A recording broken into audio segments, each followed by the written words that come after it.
Hello, hello everyone. Please feel free to turn on your camera. Just make sure you are muted. We'd love to see your beautiful black faces. Welcome, welcome.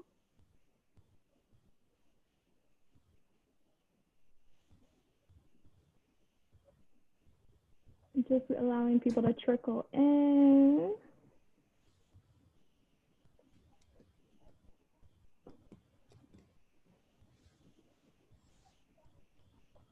Where's everyone tuning in from? If you want to put it in the chat where you are tuning in from, feel free to do so while I allow people to join us.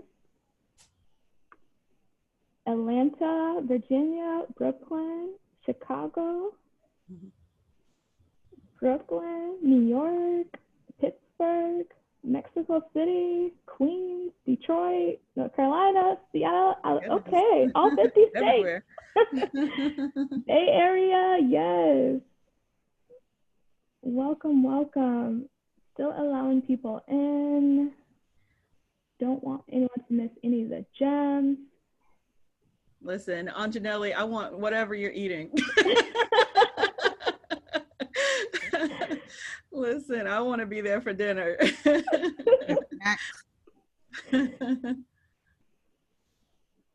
Amazing. I found a recipe on TikTok and I was like, let me just try it. It's just pasta. I was going to do orzo, but pasta with chickpeas, sun-dried tomatoes, and a substituted broccoli for spinach. Yes, for the TikTok recipes. I love it. I was like, hey, this looks pretty easy and fairly like, yeah, and a little bit of Parmesan cheese on top. Awesome. I'm going to try that.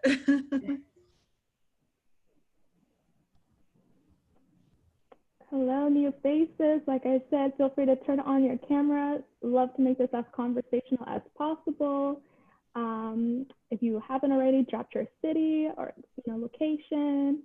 And we'll get started in a few. Just giving some time for folks. Elsie in London, Massachusetts, DMV, amazing. What time is it in London? I'm so sorry. Yeah. You are a trooper. Right? Thank you. A midnight. Oh, Lord. Okay.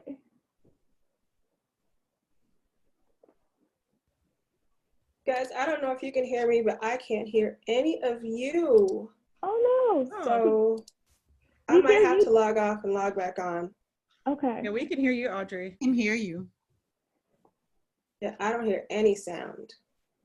But hang on, let me see something. Sounds good. Can you all hear me now? Yes. Okay, I think I might be good. My bad, my bad. No worries. Can you hear us though? Yes, now I'm good. Okay. Amazing. Okay. So I'm like cautiously like watching the waiting room and everything else. So welcome everyone. For those who don't know me, I'm Polly. I'm the founder of Black Women Photographers, the global community and directory of Black women and non-binary photographers. If you haven't already, you can check it out. I'm going to drop it in the chat. And if you'd like to be a part of it, let me know. You can just fill out the contact form or just let me know personally afterwards. Again, I'm watching the waiting room, so if you see me look away, that's what I'm doing. For me, I actually, when I was thinking of this event, I actually was given an idea by Audrey. I'm trying to find her in the square boxes. Audrey Woulard is a Nikon USA ambassador. What was that? Oh, there you are. Okay, I'm like trying to find you. Okay, so how I know Audrey, we connected over this summer actually. So when I founded the directory this past July on my birthday, we connected like I think shortly after via Twitter. And so it was really just the power of social media. She was one of the first guests that I had for the community with the Twitter chat. Which was great. Experimented with Twitter, got her back on Twitter because I know she was taking a Twitter hiatus. So that was fun. And then since then, we've been doing portfolio reviews with her fellow Nikon USA ambassadors as well. And then she introduced me to her BFFs, who also happen to be Black women photographers and camera ambassadors, Kesha and Kahran. And I'm so thankful for you all taking the time because I was chatting with them beforehand and everyone has been booked and busy. So thank you for finding time, especially this evening out of your schedule to chat with all of us. I'll let Audrey say a few words about herself and then I'll turn to you, Kesha, next. I always hate going first. But you're so good at it. You are. My name is Audrey Woulard. I am a portrait photographer based out of Chicago. I don't know what else to say here. What many hats do you want to say? You know, I don't think I have too many hats. I tend to try to stay in my lane. So, yeah, I mean, I'm the Nikon one. So I think that will probably be the only thing. I've been doing it I've been a professional photographer for about 16 years. So full time. 16 years. Yep. 16 years full time. Okay. Kesha, welcome. Thank you for the warm welcome. I'm a wedding and portrait photographer. My business is based in New York. I live in Connecticut. I am the Sony one, Sony ambassador. We photograph about 60 to 70 weddings a year. I also do a few small projects on the commercial side. Recently, as of this year, I've been doing a little bit more of that. Mom of 3 boys, like Audrey, that in common.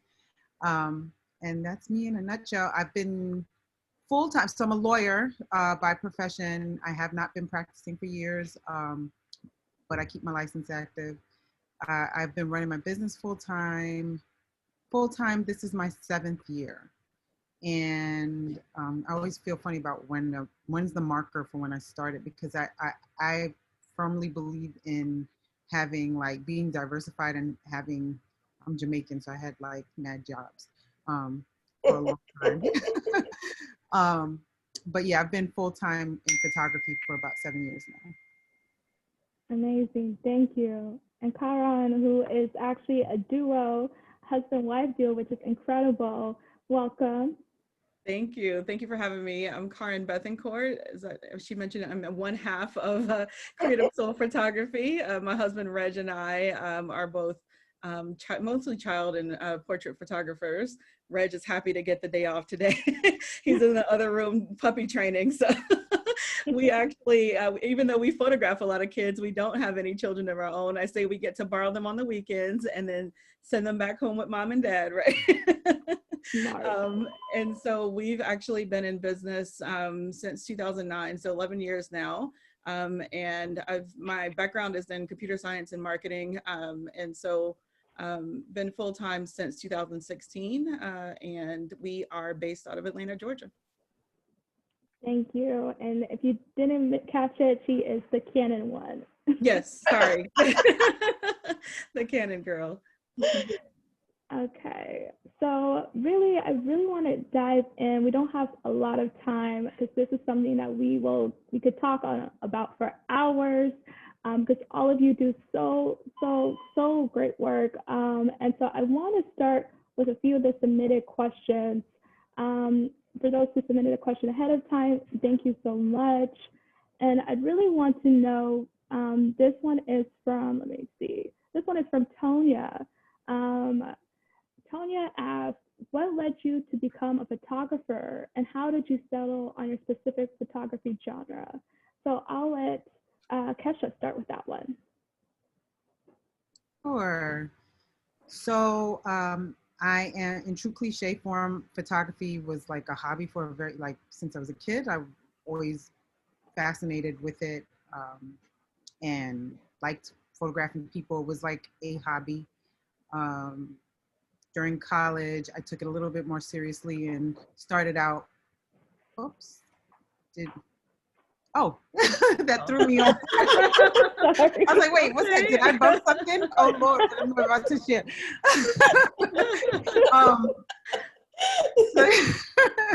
So yeah, during college, I truly, I used to pull friends aside and with my friggin' desk lamp and a point and shoot, take pictures. And so that's how I started out, went to law school. It wasn't like this bold decision to become a photographer. I got laid off from a job while expecting twins, and it made me reevaluate my life. So the hobby, I felt like, I always say that it was like divine, like opportunities started to open up for me to like work with people, to take on certain projects that it just felt like I was being pushed in this direction. I didn't have like a business plan or a game plan. I did this kind of it was just a natural progression. So that's how I ended up becoming a photographer, is that I got a boot in the butt from what I thought was a secure job at the time. And I've always prioritized business, even though I love the creativity is what brought me here. When I decided to make this the thing that I was going to earn a living doing, from very early on, I always prioritized business over everything else. And so I think that helped me, despite all of the grim statistics about photographers. And sorry for all the noise in here. Dinner's being cooked, and I don't know if y'all can hear that. It's mad noisy in my house. So yeah, I that's what kind of landed me here, was just getting a kind of a wake-up call and just reevaluating. And I ended up focusing in weddings. So I did start out with people work. Like I'm not to be weird, but I'm like a people watcher. Like I'm fascinated by people. And so I've always liked doing people work. And what landed me with weddings in particular was I just kind of fell in love with them. I assisted people, and I always say you really have to love weddings to shoot weddings, because you get pulled into all kinds of emotional dynamics and relationship dynamics, and it can be intense at times. And then you have these really amazing relationships with people as well. But I honestly just love weddings. I feel like you're a part of people's history, and yeah, I'm corny reasons is why I shoot weddings, because I see from some of my peers that you can do just as well doing other types of work in photography. But I love it. That's me in a nutshell. Beautiful work. Beautiful. Thank you. Kahran? Yes, so since we are a husband and wife team, and actually started with my husband, and so he actually went to school for photography, and I decided to learn along with him. So once he was in school, I was like, you don't have to wait to graduate to actually start your business. We can start it right now. So I'm more of I guess an online learner. I can learn, watching some videos and YouTube and everything else. So, between that and, us kind of doing it together, I just learned with him. And so we started in my mom's garage in 2009. And then, in terms of us moving into kids, for a while, we were doing just a little bit of everything. So we were shooting whatever, whatever people would pay us for. And I was still working full time. And at the time, we kind of got to the point where we would photograph a wedding, or that's why I respect anyone that can shoot weddings. We would photograph a wedding and we would absolutely hate it, right? Or even like the newborns, even though they're really cute, it's not our thing. And so we would do that. And like I said, it dawned on me, I was like, why are we going to actually build a business that we're going to hate? And so that's when we started to get rid of the things that we didn't like to shoot and focus on the things that we did. And we knew that we were always kind of taking the kids to the side, doing creative shoots with the kids. At the time, I didn't know that we could actually make a living from photographing kids. I didn't know of any at the time. So for us, it was just kind of stepping out on faith and doing what we actually wanted to do. And so we knew that, what we wanted to do with kids was a little bit different than, I guess, the standard portraits. And so we decided to start in the kids fashion industry. And when we got there, we recognized a couple of things. Number one, at the time, it wasn't very diverse. And two, a lot of the kids that would have natural hair, the parents would come in to get their headshots and they would have the kids' hair straightened because they thought that's what they needed to do to get their kids into the industry. And so we decided to, you know, kind of do personal projects for ourselves, showing kids looking fashionable with natural hairstyles. And it was really just a pet project for us that started. And it morphed into something much more. And so I would say that's kind of the start of us defining our niche. And that was probably around 2013, 2014. And we've just been doing it ever since. So, you know, it's taken us on a journey in places that we definitely never thought that we would be. But, you know, we've definitely learned a lot since then. That's incredible. And, you know, I'm going to get to you, Audrey, but, you know, once on that, you know, seeing these beautiful photos, I mean, I could imagine if I was a little child, young Black girl, if I saw this, if I saw these images, because we know how much, you know, representation matters, and how necessary it is. You know, what do the kids tell you? Like, look at this and her reaction. You can see the pure joy, you know, after they do a shoot, like, look at that. Like, I see it, like, I can only imagine how they feel, but like, what did they express to you all? And how honestly, do you feel it's like a high for us every time. You know, that's why I know some people ask, like, why don't you gotta shoot adults or photograph adults? And I'm like, I just don't get the same, I just don't get the same, you know, feeling. Like every time we're able to, because at the beginning, you know, a lot of times they're a little bit shy or they're nervous, they don't really know what to expect. But that's our puppy. But that's Pixel. But you know, once they get to see themselves transformed and they actually see the shot on camera, and seeing their reaction, and you know, they're usually just, you know, surprised, amazed, excited. It's the best feeling, and it's something that, you know, I just feel like I can't get anywhere else. Maybe the reason why we don't have kids yet. I'm like, I get that high every weekend, so I'm like, we're good, right? That's amazing. Audrey, how about you? I started so long ago, sometimes I forget the story. But I quit my corporate job, and my husband brought me a camera, and I started taking pictures of my own kids. And honestly, the story is probably so cliche, you know, for many people who started off that way. I started taking pictures of my own kids, and people, you know, would ask me, hey, take pictures of my kids. And I was like, okay. But then I couldn't understand why I would leave to go take pictures, since I quit my job to be a stay-at-home mother, why I would leave to go take pictures of other people's kids for free. So at that point, I decided, you know what, if this is what I'm going to do, I want to begin to build a legacy for my boys. And immediately went into business mode, like off top. And my goal at that point, I wish I could say I loved it, and I did. It was like, you loved it, but I really wanted to build something for my children. And that's pretty much me in a nutshell. I'm pretty simple. You know, I know this answer, but for those who may not, you know, when you first started out, because you started, you know, before your peers, did you know any other Black women photographers, or were you alone in this space? Kesha and Kahran know the story probably really well. I was alone probably for I would say a good 7 or 8 years, where I was the only one. So, I mean, I can joke about it now. You know, I would say, yeah, I was the token, but like back then it wasn't funny. But yeah, no, there was no one. There wasn't even really any Black men. Like, there is no Black people, period. So I had to kind of figure it out on my own.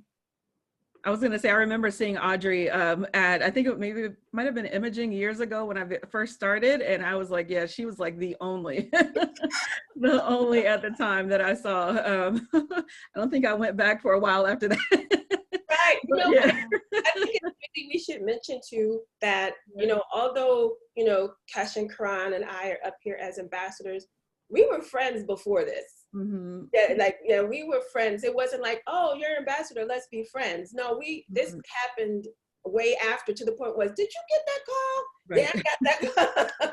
So that's that we had a friendship before this. Yep. Yeah. For me, I didn't even, in terms of being, I didn't see, so Audrey probably was the person that got on my radar, a Black woman in the industry, right? Like, there was nobody that I knew of. And so I kind of had my head in the ground. I didn't feel like I was a part of the photography community. I was just like running my business, you know, doing my work, not having any interest in attending like workshops or conferences or being involved in any way. Cause I was like, that's for them. Like, clearly that doesn't involve me. And I remember, I mean, I was in awe, you know, it's so funny. We ended up becoming friends, but I was a huge fan of Audrey, huge fan of her work. And didn't even know that she was aware I existed. But, you know, like, she was definitely, I was like, you know, she's definitely the first person that I saw that was like out there, involved, leading these, you know, I think one of the first things I saw was like this picture of her teaching, I don't know if it was imaging or WPPI, and it was like a room full of like 900 people. And I'm like, who is this? Like, who draws this kind of crowd? But yeah, like, for the longest, I didn't see myself as belonging to the broader photography community. And I was gonna say, Audrey can tell you that she's kind of had to drag me. I had to drag me in, right? Yeah. Because I'll be honest, like, I'll tell you, like, after those first few events that I went to, and I was like, yeah, not for me. And so I really, like, just, I mean, for years, I pretty much blocked the industry out. And when I say blocked it out, meaning we were completely focused on what it is we were trying to do. And, you know, I wasn't worried about any of the photographers. I wasn't worried about any conferences, events, trying to speak anywhere. Like, it was literally just us doing our work. And I kind of gotten so comfortable at that, right? That it was just like, you know, that's really why. But, you know, Audrey is honestly, she's really good at, she's been able to really just kind of, I guess, use that network to her advantage, right? And she kind of I know she schooled me, and probably Kesha as well, on game, right? And so, you know, slowly I've been kind of, you know, getting into different things, and, you know, it's one of those things where you kind of have to have some balance, right? Like, you know, there are definitely benefits to it, but you have to, you know, just have balance and figure out your own way to kind of be, I guess, in the industry at the forefront. I mean, it's important for us to, like, so that's one of the things that, and this is like the Audrey love fest right now, but it's one of the things she helped me to kind of realize and understand, because I was imposter syndrome had me like, who wants to hear me teach? Who wants to hear anything from me? Like, what? I barely call myself a photographer, but she pried me out of hiding and helped me to understand, like, we need to be in these spaces. It's important for us to be in these spaces. It's in, like, this is a very one-sided view of the world at large when the photography industry does not include us. So it's like, you have something to contribute. You need to come out of hiding. You need to be here and here and here. And I mean, and when I attended conferences for the first time, I think WPPI was like the first like big conference I ever attended, and I loved it, surprisingly, because here I was more for the interacting and engaging with people. By the time I started coming, there were more people, Black people attending. And so it was a really positive experience. Now, I have a million follow-up questions, but I will try not to ask all of them. So, I mean, Kesha, you touched on imposter syndrome. And I know that's something that a lot of us feel one way or another at some point in our journey. I mean, if you are currently feeling that, feel free to drop in the chat or react with an emoji, with a reaction button. It's a safe space. If you are feeling that imposter syndrome, so for you, as someone who is so successful and really just, I'm sure you already have a way to deal with it, but for you, like, how do you like deal with it, and what advice would you have for people who are currently battling that? So for me personally, I'm not obsessed with being the best or the greatest at anything. I think taking those kind of that out of my vocabulary, or like that marker, I want to be great, right? But I don't need to be the greatest. I need to be greater than what I was doing 2 weeks ago, greater than what I was doing last year. And I need to, so part of that, like a lot of it is mindset stuff. Is another thing is like putting blinders on. Not that you aren't inspired by your peers or anything like that, but putting blinders on in that, like one of the things I never ever did with, not never ever, I did in the beginning and learned not to do anymore, was compare myself. So like when you're talking about creativity and art, your work is going to speak to somebody. Even at your earliest, when your work, like at my earliest, when I look back at the things that people loved and told me I was so talented, I'm like, this was crap. Why did you guys like this? But at any given point in your journey, you are somebody's best. Your work is going to speak to somebody. And so like, just kind of understanding that I needed to give myself grace. And I still have to remind myself of these things, give myself grace and appreciate where I am right now. And just know that I'm going to be better than where I am right now. I can even build on what Kesha's saying in regards to that. If there's anything that I can ever advise anybody to do, if they find themselves, having imposter syndrome, not saying that will go away. I think it just reinvents itself some way, shape, or form. But show your work. Make it a regular thing to show your work. Don't show your work for likes. Show your work to make sure that you get it out you're used to getting it out.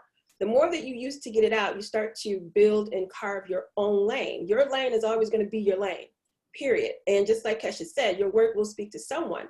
But if you don't make it a regular habit to show it, then it makes it easier to bottle it up inside. And I think sometimes that can set you back. Even myself, I'll just post work just to post it, just so that I can keep doing it.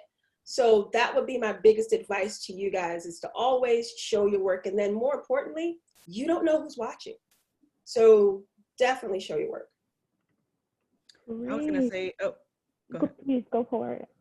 I was going to say my advice would be really to remember your audience, right? Like for me, my audience are the potential clients that I'm trying to serve, right? Like it's nice if other photographers are looking on, or if, everything else, but at the end of the day, I'm really trying to reach, my potential audience. So they're not looking at you like, oh my gosh, like her lighting isn't, quite right, or they're not looking at that, right? So, you really shouldn't feel imposter syndrome when it comes to that.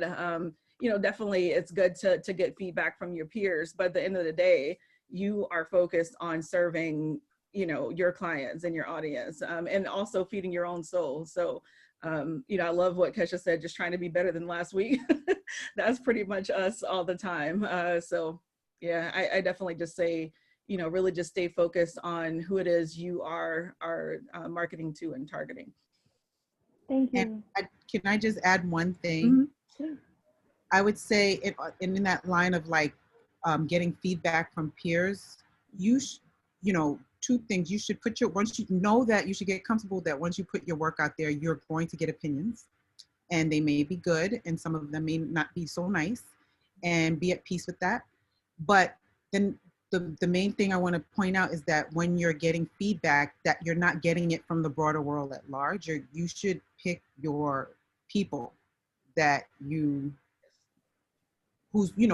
can add perspective and valuable input for you. Like tune out the noise when it comes to sharing your work. You're sharing it for the purposes of what Audrey described, but in terms of growing as an artist and getting peer feedback, that circle should be a smaller pool of people. Mm-hmm. Consider your source, right? I saw a photographer the other day say that you should get feedback from, or you should get feedback from people that you respect. And I was like, that's true, right? Because if you don't really respect their work, or, you know, you're gonna kind of be like, you know, it wasn't, you know, they're just hating or whatever. Like, get it from people that you respect. So yeah, that should be a small circle of people. Very small, because then those people will learn too, because the most important thing when you're looking for that information, they will take the time to know what your intent was. If they don't know your intent, then that's when a lot of those opinions come in, and then it can be discouraging. Like Kesha said, you put it out there, you can get a lot of opinions. But as Kahran, you know, mentioned, have that small circle. They'll take the time to, you know, say, hey, what were you thinking of? What were you going for? You know, I always say that there is an art to critiquing, and if you critique in the wrong way, that can change the trajectory of somebody's entire career. So have that small circle. Thank you for all those bars, all of you. Audrey, you know, you touched on this a little bit earlier, but as someone who is the first of many things in your field, right? For you, how was it really, if you can dive on a little bit more about, you know, starting this photography journey and being the first and being the one to pave the way for others, for even, you know, your peers right now in this room? You know, being the first, I always say, can be gratifying because of what it can help build and open doors to now. In the beginning, it's not so fun because you are the one who's judged the most. You are the one who's picked apart the most. When you are the only one, you are the only person they can look to, and they hope that you fill every single box that needs to be filled. And that's just impossible for me to do as a person. So when I was the first and I didn't check off whatever checkbox somebody needed me to do, then you got opinions, you got perceptions, and they say perception is reality. So I had to a point where I retreated into my little bubble for a good, I would say about 5 years. I was Kahran. It's like, hey, I did this. I used to speak every so often, but I backed off of it, like, you know what I mean? And just to have my own space, recollect my thoughts, understand what am I in this for? I wasn't in it to find fame. I was in it because I like to take pictures. So I had to really get back into that thought process. And then once I grew up a little bit and understood who I was and knew that you couldn't be torn down, because when you are in an industry that is very white dominated, not only white dominated, but male white dominated, that is a tough thing. And I was a photographer who did not, and I'm going to keep this really brief. I was a photographer who did not do what the industry does. So I was shooting natural light. I was doing all sorts of things that I felt comfortable doing and felt successful at it. But when you are doing stuff against the industry and you are a Black woman, it makes it 1,000 times worse. Does that make sense? So, you know, and then from there, it can just, so anyway, in the beginning, it felt tough. And then, like I said, as I grew up, more Black people started to come into the industry. I felt a little bit better. So that's why, you know, when Kahran is like, you know, Audrey would, you know, poke, and I would poke them both. I'm like, look, you know, this is coming out. You got to do this. I would say the same. And first Kahran would be like, you know what? I really, I'm gonna go play with my dog tonight. And Kesha's response would be, you know, I don't think anybody wants to hear what I have to say. So I'm like, no, you got to do it. So, I mean, like I said, in the beginning, it was tough. I'm not saying that everything is 100% better for everyone. I think we are making strides. And then the only thing that I would always encourage everybody is just to keep putting yourself out there, because we need more of us there. And anything that I can do to make sure that people that I've got connections to give you chances, I'm gonna do it. So, and I'm very outspoken because if it's something I don't like, I'll say it. But I feel, you know, if I love it, I'm gonna speak to the high heavens. That, I don't even think I answered your question, Polly. You did. Because I mean, I'm looking at us. This is a room full of Black and brown, beautiful faces. And I know all of us at one point or another had to deal with microaggressions, had to deal, you know, just being in this space of white male dominated, right? So, I mean, with that, like, you know, what is, I guess, to build off of what you have been saying, what is like one way to handle, I don't know, a microaggression, or when someone, you know, just pushes you to the side, dismisses you, or whatever the case, because you are a woman and then you are a Black woman at that? One thing I think I wish I would have learned early, I didn't learn this until later, is to recognize my audience. Everything you don't have to speak out and say. Everything doesn't need a response. That I didn't know when I was just starting. You know, it's like, okay, if I felt that if you asked me a question, you needed an answer. But you would get, I learned to recognize that a lot of those questions were microaggressions. And no matter what I said, it was gonna come back in a negative way. So knowing how to really understand that, know your audience, know how to handle it in a very professional manner. Not saying let it go and walk away with your tail between your legs. I'm not saying that at all. But it's one of those things where I always say play chess. So once you learn how to, you know, play chess in that manner, and know that everything doesn't necessarily deserve that immediate response, but it deserves a response. Take some time back, reflect, figure out how you're gonna respond to it, and go from there. But that was the best way that I deal with it now. I still get it. I still get those microaggressions all the time. I don't know, do we talk about that, Kahran, Kesha? I don't think so. I get it in my industry a lot, like my as a wedding photographer. And that's some sound advice. I mean, Audrey knows me, y'all know me. Like, I am a avid listener. I'm not first to talk.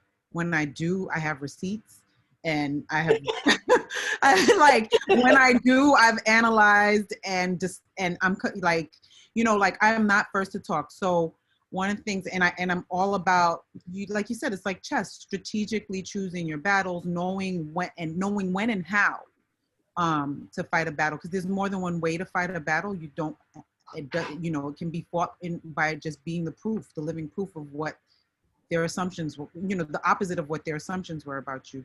I think of, like, when I walk into a posh wedding venue and they address my assistant because he's a man, or as the main photographer, and then they turn around and end up wanting to get pictures from me and things like that.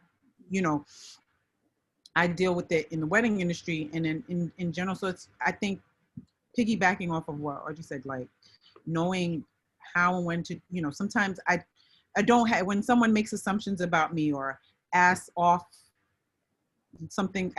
that are a little bit off, address me in a way that clearly shows their bias. Right. You it's like you said, like a game of chess. And a lot of times, one of my favorite quotes is, I forget whose quote this is, but it's, "Be so great they can't ignore you." Who is that? Steve something. I know you're talking about. Yeah. Mm-hmm. It's one of my favorite quotes, because it's just like, kind of like a don't speak about it, be about it. Like, you will be seen. You have to be seen. They won't have a choice, you know, if you just stick, keep evolving and focusing on being great. So that's another. I was gonna say, that's almost exactly what I was gonna say. Let your success make the most noise, right? Like, I am definitely not one that, you know, really just goes in knocking on a bunch of doors, like, you know, pick me kind of thing. It's always been, you know, really just trying to focus on delivering really quality work, and keep elevating us in our business. And, you know, I'm living testimony to the fact that opportunities do roll in. You know, just we've had so many amazing opportunities come through just from people seeing our work and our work resonating with them, from big companies that we didn't even know that were watching. And so I definitely say, you know, let your success make the noise. And you don't have to really worry about, you know, who's kind of looking down on you or your work or whatever, because, you know, eventually whoever it was intended for will seek you out.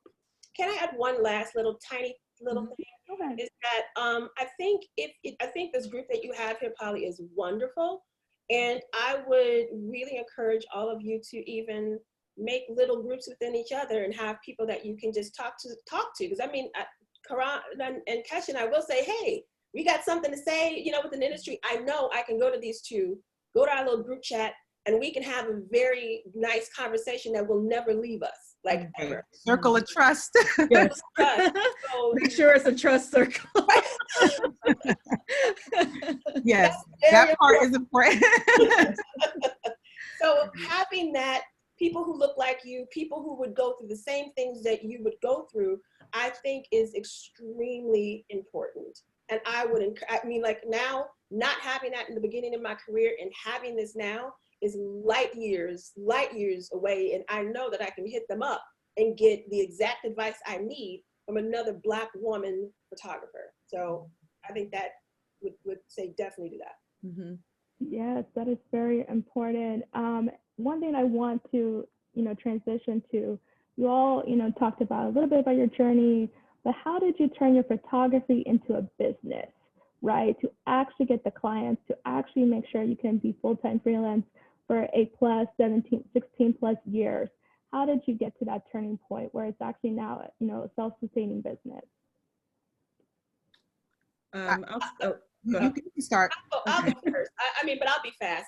Mine was easy. Well, no, it wasn't. That was a bad. I meant my answer will be easy. Is that I decided to partner with businesses in the areas that I wanted to work in. So I would approach them and figure out a way to partner, because my goal was to get their client list. And then by working with these businesses, they pretty much made me seem legitimate. Do you know what I mean? Because they're like, oh, if you're working with them, it was kind of like an easy way for me to build word of mouth.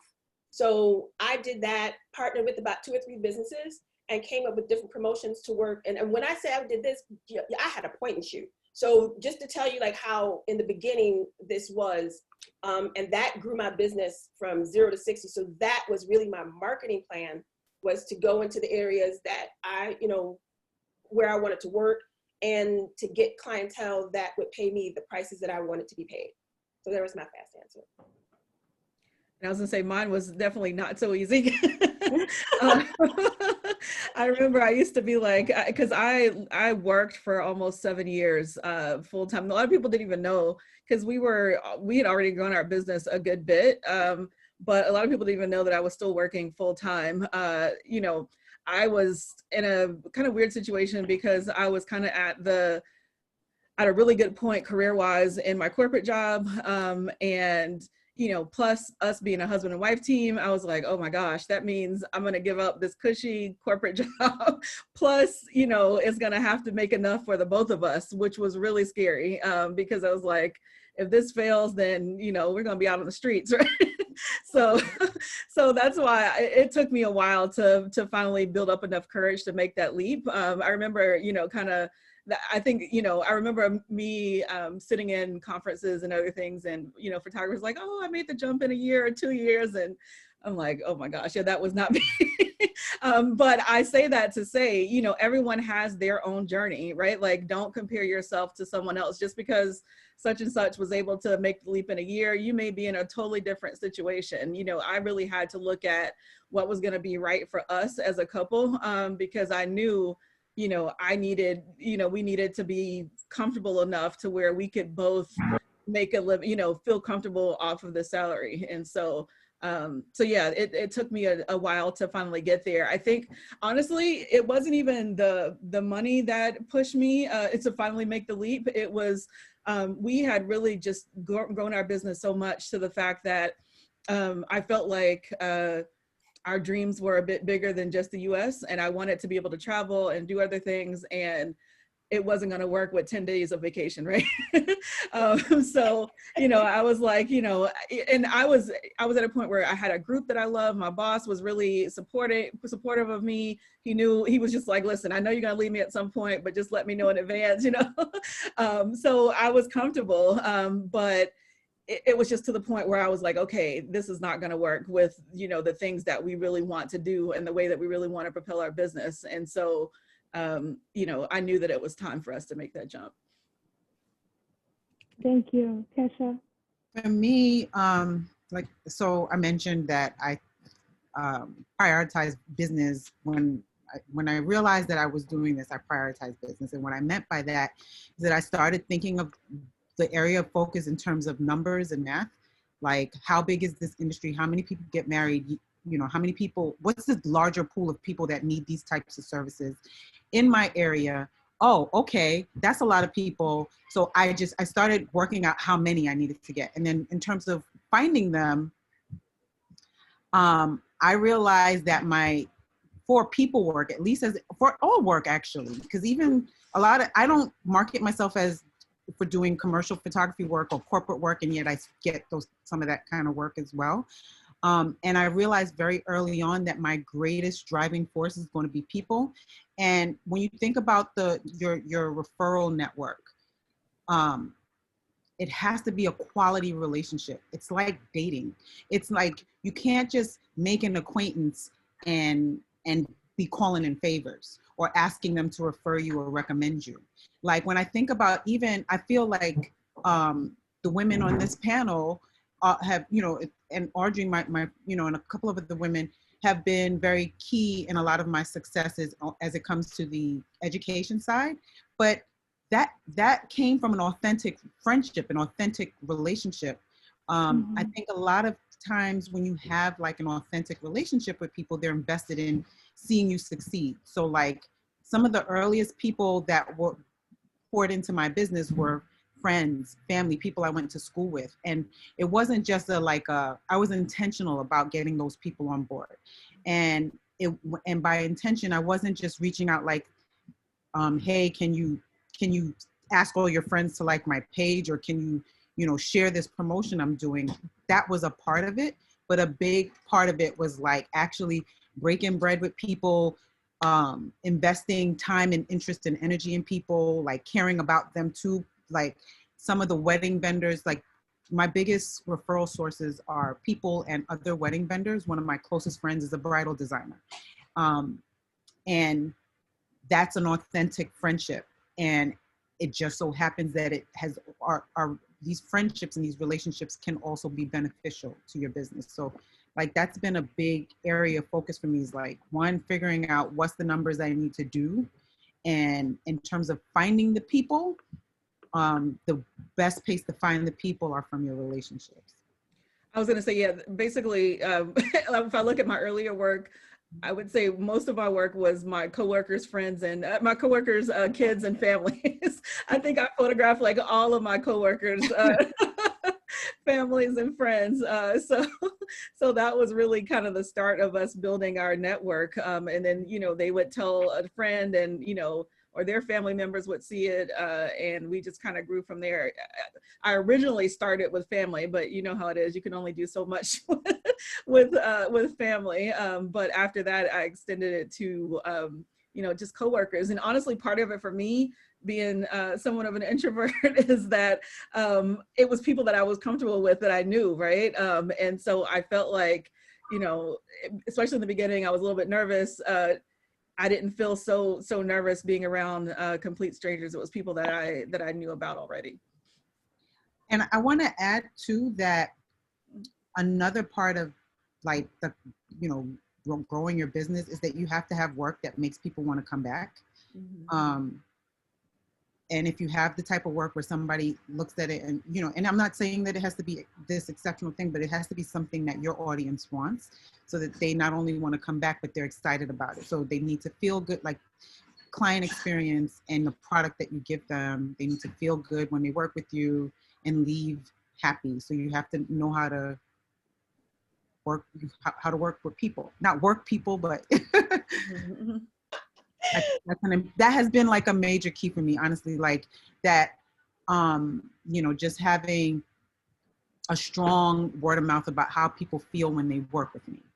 And not just because I can say, like, I look back at my work 10, 12 years ago when I started out, and, you know, I don't think it was that great, but they felt good when they worked with me and they wanted what I was doing and they wanted to come back. And I think that is like a major part of growing your client base. Thank you. And Roxanne, on that note, Roxanne asks, how do you all balance self-promoting in the beginning when you are not as visible with a large platform? Because all of you all have large social followings, but also large platforms regardless outside of the social media. Did you all use several means of getting your work out to your audience? And is there like another formula that you use to grow more professional and social contacts? Can I take that one? The reason I'm asking one is because there was no social media when I started. So with that part said, it builds off of what both Kahran and Kesha said, word of mouth. Word of mouth will always be, in my opinion, the most resilient ways of getting your work out there and the best marketing tool that you could do. When people talk about you, which is nothing more than social media, except it's done on the internet. If you could build word of mouth with, you know, build relationships with whomever, be it people in your family, coworkers, other businesses in your area, church, you know, someplace, and build those relationships and show your work to them or take pictures of them, that helps get your word out. And that's self-promotion. It costs you nothing more than time. Like, that's it. I didn't spend a dime to start marketing when I began, not one. And to be honest, if I really did an assessment of my marketing plan, I probably didn't spend more than $1,000. And that's just over some years because it was all very much relationship built. And all of those clients, I would say a good 80%, I still have, literally still have them. So that would be my suggestion, taking social media out of it. I'm gonna pass the baton to Kahran, who's got like 1 million followers. 1 million. No. Be so great they can't ignore you. Let your success speak loud. Let's let our blue check talk. So I was gonna say, so in the beginning, I did start with relationships, but once I was ready to kind of move to the next level and, you know, get a larger client base, I really leveraged the marketing background that I already have, right? So in the beginning, it really wasn't about social media as much. I remember, like, this was back in like when everyone was blogging like extra hard. Right? I was blogging religiously, right? And really I was doing it for like SEO and all that stuff. I was like geeking out on all that stuff. But I'll tell you that has helped to this day. You know, we get so much Google traffic just from that foundation that I built like back in the day, that, you know, we were really focused on that. And then I remember we would go to like an event. So I think we had like a table set up at Auburn Fest. Like, it wasn't even like a photography event, right? It was just, I knew that there were going to be some people there that might be interested in our services. I had my mom with a little giveaway form, you know. And I was like, collect email addresses. So she was literally like collecting everybody's email addresses. I think like we ended up getting like 500 email addresses from that one event, right? And then I think we did like one more local event, and everything was like, collect those email addresses. And, you know, back then I was, you know, sending out emails and doing all that stuff. Like Audrey said, it really wasn't about social media as much, because I didn't have much of a social media following. So we had to rely on, you know, other methods to kind of get the word out. And, you know, from there, that's when, you know, it started to grow. And I'll tell you though, in terms of social media, I think that's one of the reasons why I preach about having a niche and having a certain style and a look, because I was going to say we didn't grow until we defined that niche, right? Until people started to, until, you know, our work started to resonate with a certain audience. I remember being really nervous. I'll tell you, like, because, you know, when we first started, we were kind of, like I said, we were doing a little bit of everything. And then even when we were in the fashion industry, our look in the beginning was a whole different style than what we have now. And I remember telling my coworker at the time, I was like, man, I just really want to focus on, like, you know, little Black kids, mostly with natural hair. And she was like, you are not going to make any money doing that, right? She was like, you're not going to, she said, she literally like shut down everything, was like, you're not going to be able to make any money. People are not going to, not going to, you know, support you, everything. And I was like, listen, I'm just going to have to try it and we'll see how it works. And so really it was taking a risk, but you know, it was because of us niching down and focusing on that we developed an audience that was seeking what we were offering. And so I think it's easier when people are able to identify exactly what you do and what you stand for, that you're going to bring in the people that, you know, that your work resonates with. So, you know, I say the sooner you can try to develop that, figure out your passion and figure out your niche, the better. You know, don't be discouraged if it doesn't come in the beginning, but that's definitely something that you should be working towards. Now, is that something that, you know, when you just know, or like what, you know, tips do you have for Yeah, that? I think you really, you know, for me, it comes from a place of us being a husband and wife team. And I tell people there is no, you know, I know people like work-life balance. Honestly, I'm like, what is work-life balance? You know, I'm like, our work life and our home life is, you know, it's the same, right? Like, yeah, we can definitely take a vacation or, you know, turn off everything every now and then, but for the most part, there's not really a turn off button. So I'm like, if we're not happy in our work and our job, it's gonna spill into our personal life. And so it came from a place of us, you know, no matter what we're doing, we're like, we have to love it. Because if not, we're both gonna be sitting here mad and looking at each other crazy and side-eyed. So we are constantly like, even this year, we are constantly redefining our niche. Like I've gotten more comfortable on saying no. I think in the years now, like, you know, next year. So actually, it came to a point like middle of this year, we had already narrowed it down to like kids. We were doing families and commercial shoots, and our families, you know, I used to like them. And this year it just got to a point where I think because of the growth of our Afro art style and the style that we're doing for the kids, a lot of the families were wanting that style for the families, right?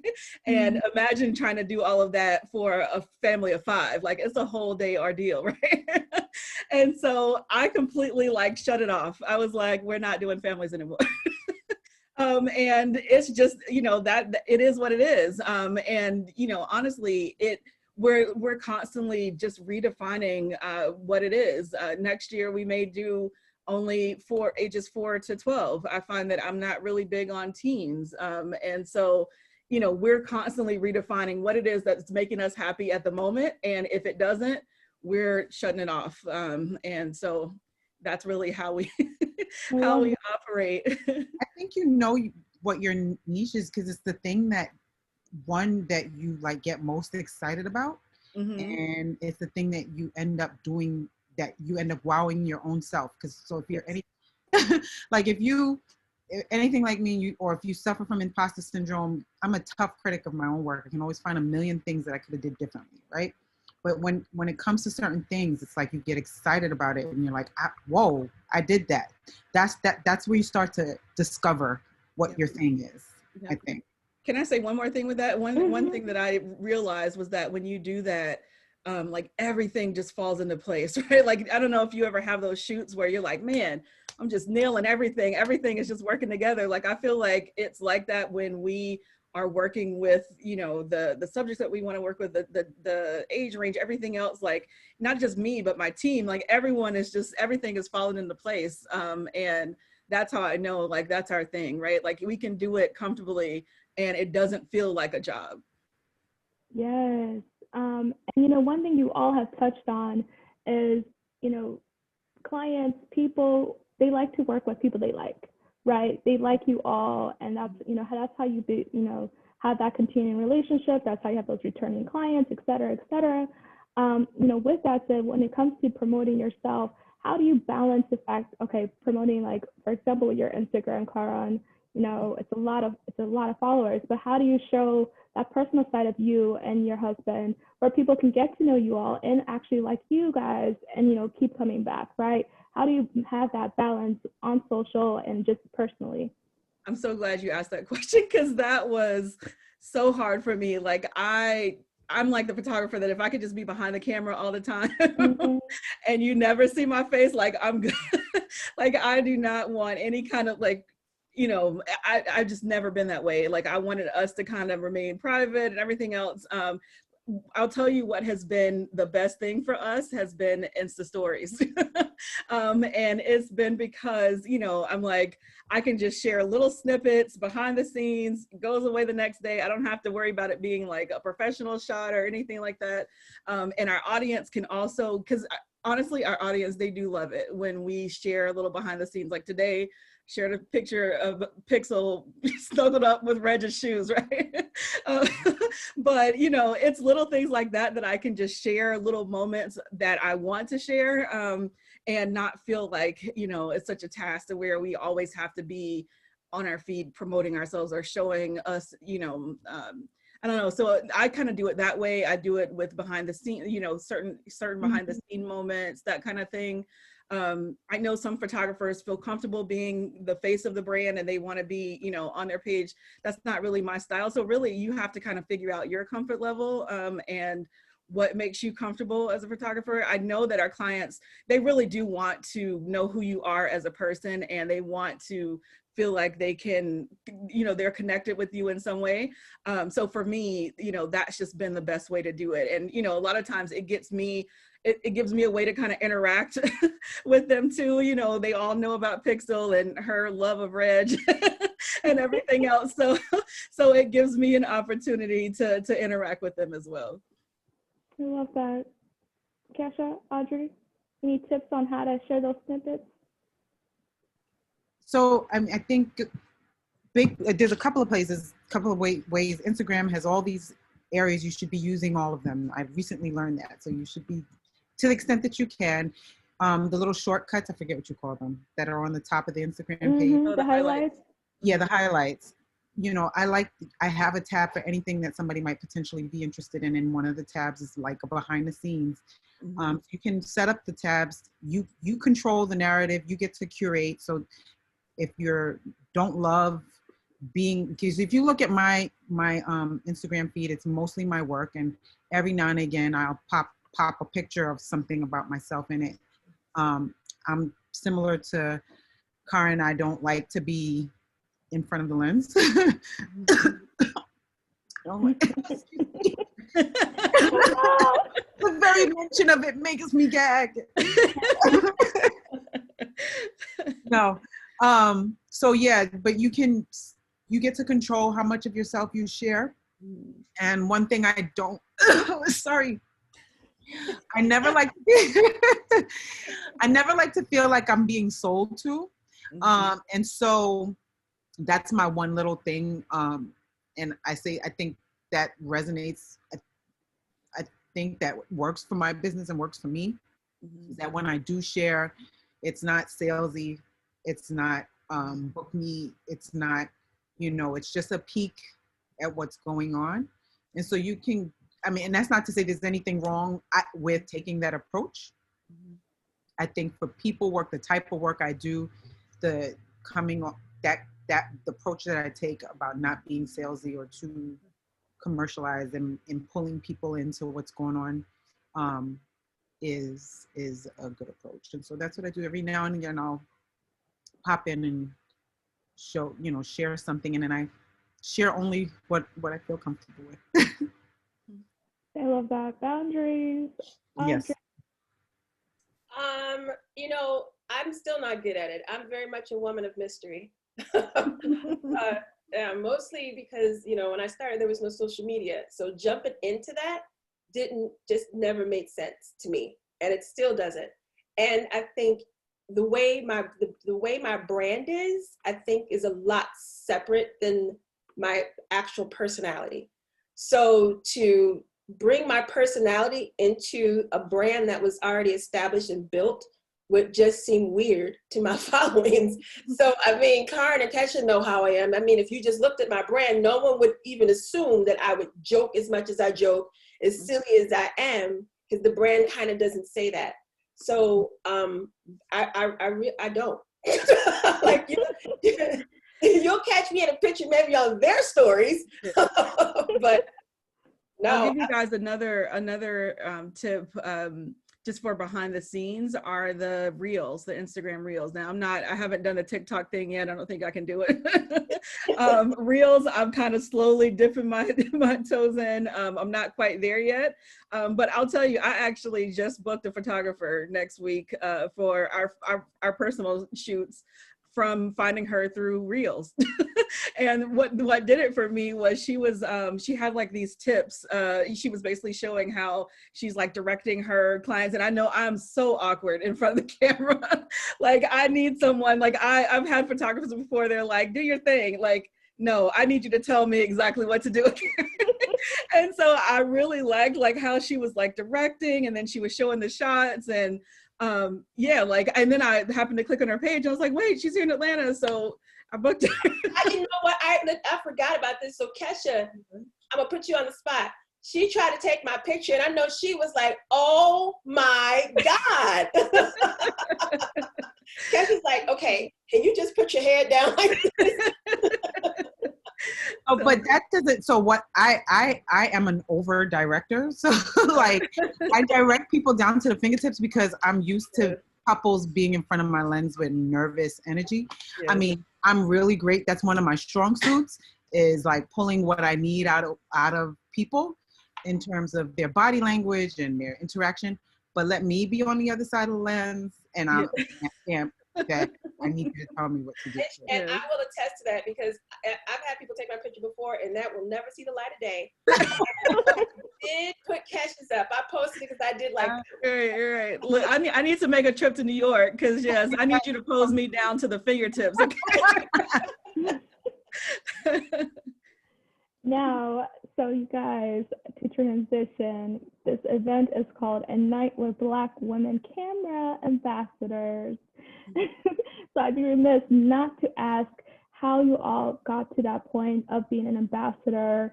You know, I asked Audrey this before, so maybe she could share or maybe go last, but how did that come about? When did you get that call or that email, and what was your reaction? You know, what was that moment like for you?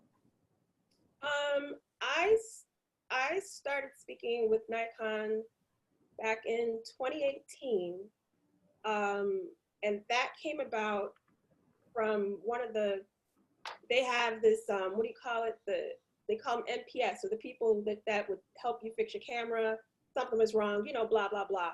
So the guy who was my NPS rep, he was on my Facebook page, and I had posted that I was speaking at a conference. And so he was like, so you speak? And I said, because you've all been around me enough. I'm not one to just say, hey, I do this, I do that. I'll shut up. If you make me say something, I'll say it. But I said, yeah, I speak. And then he was like, well, they're always looking for people to speak. And at the time, they were looking to get people of color on their stages because they didn't have any. So I ended up speaking back then in 2018, a couple times that year. And then in 2019, a couple times that year. So I had spoke for them for about 6 times. And then 2020, I mean, like, Kahran and Kesha know, I said I wasn't getting anything when we were all talking about it. I'm like, they're not gonna give it to me. So you guys are gonna get it. So we used to have those funny conversations. So then, yeah, and then they ended up gave me the call. So apparently I was being tested from what I was, because I wanted all the answers. So they said, yeah, we were vetting you, and here I am. Ooh, so you were like, how long do you feel like, you know, you were in that, I guess, trial out period? 2 years. 2 years. Okay, this was in motion 2 years ago, y'all. Okay. And you are the first Black woman.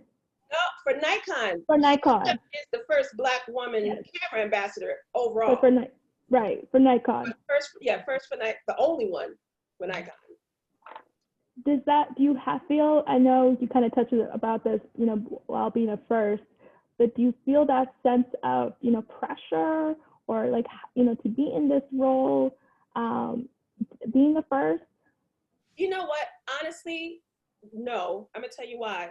Because Kahran and Kesha are one. If they weren't there, then yeah, I would feel. I don't think that I have a microscope. Like the microscope I felt way back in the day being the only person on stage. Now, because I mean, I'm not saying that we should be okay with 3. I'm not saying that at all, but I think it lessens it a little bit. I don't know, maybe the other girls can speak on that, but I don't feel as much pressure. Not saying that you all can F up and you know what I'm saying though. I'm just like, you know, I just don't feel the same pressure because there's other women, Black women that are doing their thing, and you can't expect me to fill every lane, you know. No, I feel 110,000% better. A million percent. For me, I definitely, so, and I was vetted, but I didn't even know I was being vetted. And I was actually quite surprised. Maybe it's a blend of imposter syndrome. You wouldn't even post about it. I had to post. Remember when you announced? Yeah. So, and I was I mean, shortly thereafter, there were other Black women camera ambassadors. It was really amazing. But I was the very first to become an ambassador for any brand. So imposter syndrome immediately kicked in. I was not expecting to be invited to become part of the Artisans of Imagery program. Not that I didn't, you know, I was being vetted. I thought maybe being considered for projects or something like that. Did not, one, because there were none of us there. So I didn't realize, the thought didn't occur to me that that's, you know, why I was engaging with them.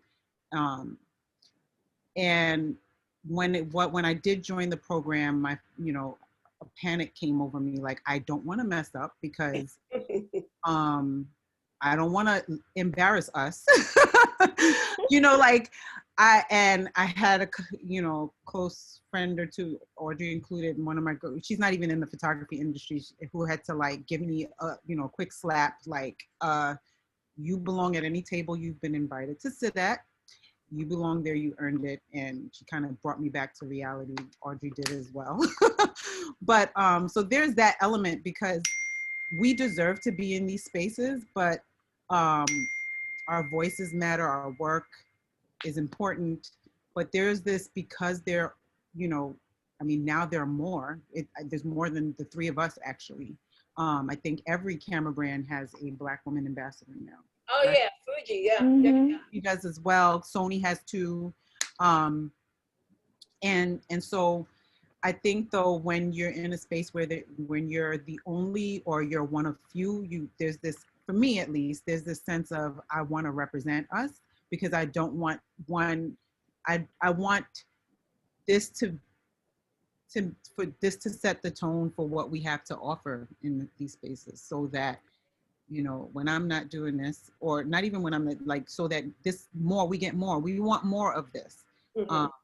We want more of it, and we all know what it's like, that we don't get to be individuals. You know, we get the sense that we don't get to be individuals, that if we mess up, I messed up. If I mess up, I feel like I'm messing up for all of us. And so there's that factor, that, you know, that immediate thought that, like, oh my gosh, I need to bring it. I need to be even, you know, not that you weren't, but there's that thought process that you really just want to represent. Right, right. How about you, Kahran?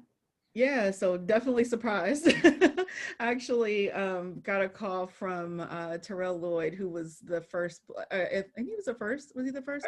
Yeah, the first Black ambassador, Canon ambassador. And he reached out and was really nice, and was just like, I love your work. And he was really pushing from the inside for more diversity. And he wanted to, you know, just really, give some really strong suggestions. And so, we talked just so that he can get to know me. And he was like, just trying to feel me out a little bit before, he honestly made the pitch inside of Canon. And then, like Audrey, there was a little bit of a vetting period. So we actually did some work with them before. And, they did a few posts for us, and we, did some trials of the camera, and, it was a little bit of vetting. It was only a few months. And they came back and, gave us that Zoom call. And we were super, super surprised and excited. And definitely feeling that pressure of, just wanting to make sure that we are representing well. And so, it's been a great journey so far. We're still pretty new. And we were actually brought on along with Lindsay Weatherspoon. You guys know her, as well as Atiba. I forgot his last name, but yeah, so it's been a great journey so far. And Canon has been really good at providing us with opportunities, in terms of connecting us with press opportunities and, social media support, marketing support, things of that nature. So it's been a really good relationship so far. Can I add one small thing, just in case anybody is wondering? And I don't know anything about Sony or Canon, so the other ladies can speak to that if there is one, anything. But I know a lot of the question, when people say, how did you become an ambassador? Usually the question that probably should be asked is, how do you get on the radar of those brands? So for my suggestion for anybody who shoots Nikon, one thing that the social media people that's over social media, and then a lot of the marketing people, they have a hashtag called Nikon No Filter. So if you hashtag your pictures with that Nikon No Filter, their marketing team goes through those, and that's how they view your work. And there's another one, it's Z Creators. So if you use one of their mirrorless cameras, they look through that as well. So that's a really good way to get your work in front of them. And usually what happens after that, they may repost it, and then you can just start building your relationship from them. So like I said, I don't know about Canon or Sony, so you all can let me know. So I was gonna say, definitely focus on doing great work and not so much. No. I was gonna say, because someone reached out to me one day, and it wasn't a Canon user, so I don't know which company it was, but he was telling me, he was like, yeah, I hit them up, and I was trying to figure out how to become an ambassador, and like, I guess they sent some standard message, and the message was pretty much like, kind of like a "don't call us, we'll find you" type of thing. And it was something like, if you have to reach out, it's probably not a good fit. Like, they are looking for, people that have kind of built a foundation, right? So really make that the focus. Not saying that you can aspire to become one, but it's more of a, really just focus on bringing out quality Making work. your mark. Eventually the right people. Your mark. Yes, Like, the right people will find you. Like personal projects, being a great artist. So working on your own projects, and also like, for philanthropy, like doing things that are meaningful. Also education, like if you're contributing to the industry. So like, how are you pouring back into the industry, and it gets seen and it gets noticed because people talk. I had people, even I was blindsided and surprised, but a lot of it was, there goes word of mouth again. People floating my names in spaces that I wasn't there, but my name is being mentioned. A lot of the opportunities I've had is because somebody dropped my name. And I think so that giving someone something to talk about in a good way. Can I add something here too? And this is probably, oh wait, is there a hashtags for Canon? There's B Alpha for Sony, and I do know. Sorry. Sony Alpha and B Alpha are the Sony. I'm not sure if there's one. I'll get back to you guys. I haven't seen like a specific one recently, but I do know that they are often on their Twitter you know, when I tweeted out this event, Canon liked it right away. So they are always watching. Mm-hmm. So here's our shame. I dropped it. Because Kesha just mentioned, you know, what you're doing to give back to the industry. So I don't remember when this was, ladies, but you can tell me, but Kesha, Kahran and I, and our husbands all got on a Zoom call because we wanted to figure, you know, there's lots of platforms that are created by white photographers and are grown by white photographers. And all three of us have been on in some way, shape, or form. So we were kind of like, well, what's owned by Black people? And we collectively decided to come up with thephotocreatives.com. And we are just getting it together. So if you guys visit that, definitely put your email address in there, because we want to highlight other Black photographers, and not male or female. You know, I mean, we're gonna have probably some white people on there too, but our focus is gonna be photographers of color, and we will, if you have something that you want to teach, different tutorials, it'll be kind of like that, where we will be able to highlight you on that platform, you know, and so that is our goal, and that will be all three of ours. So definitely ask for the website again, Audrey. thephotocreatives.com. Lovephotocreatives.com. No, the. Oh, here, I'll put it in. Wait, Yep. Can I put that in the chat? Oh, I can't put it in the chat. Here, I'll put it in the chat. Thank you for that. So one thing they all touched on, one, it doesn't happen overnight. And two, doing the work consistently, because you never know who's watching. You know, Kesha said that she didn't even know she was being vetted when she was being vetted. And I think that is something so key. Oh, thephotocreatives.com. Amazing. Thank you. Because I think often we get caught up, you know, of like, okay, you know, that feeling, like, at least for me, like, I always feel like sometimes, you know, it doesn't matter if I post because no one's watching, no one cares. But you're saying that people are watching, right, Kesha? Muted, my bad.